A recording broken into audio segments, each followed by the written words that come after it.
ঝিমঝিম করে বৃষ্টিতে টোনা কচুপাতা মাথায় দিয়ে বাজারের দিকে যাচ্ছিল। এমন সময় বৃষ্টি পুরোপুরি থেমে যায়। আরে বাহ, বৃষ্টি তো থেমে গেল। এখন তো এই কচু পাতার কোনো প্রয়োজন নেই। আমি বরং কচু পাতাটা ফেলে দেই। আরে, এটা আমি কি করছি? এই কচু পাতাটা দিয়ে তো আমি আরো 2 দিন বৃষ্টিতে বাইরে যেতে পারবো। এরপর টোনা কচুপাতা ফেলে না দিয়ে তার সাথে করে বাজারে নিয়ে যায়। এই মাছ নিয়ে যাও, মাছ, টাটকা টাটকা বড় বড় মাছ। এই মাছ নিয়ে যাও, মাছ। কালু দাদা, তোমার দোকানের মাছ কত করে গো? তাড়াতাড়ি বলো, আমি 1 কেজি মাছ নিব। টোনা, মাছের দাম বেশি না, মাত্র 500 টাকা কেজি। কি, 500 টাকা?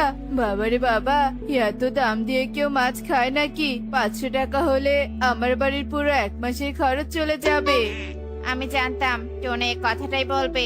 টোনা, তুই এদিকে আয়, আমার দোকানে 100 টাকা কেজি মাছ আছে, তুই এই মাছ নিতে পারিস। সত্যি বলছো তো দাদা? 100 টাকা কেজি মাছ আছে? তাহলে এত দেরি করছো কেন? আমাকে 1 কেজি মাছ এক্ষুনি দাও। আরে টোনা, শোন আমার কথা। তোতার মাছ তো পচা, আমার থেকেই তুই মাছ নে, একদম টাটকা মাছ পাবি। কালু দাদা, আমার টাটকা মাছ চাই না, আমার কম দামি মাছ চাই, বুঝেছো? তোমার মাছ আমার লাগবে না। এই টোনা এত কিপটে।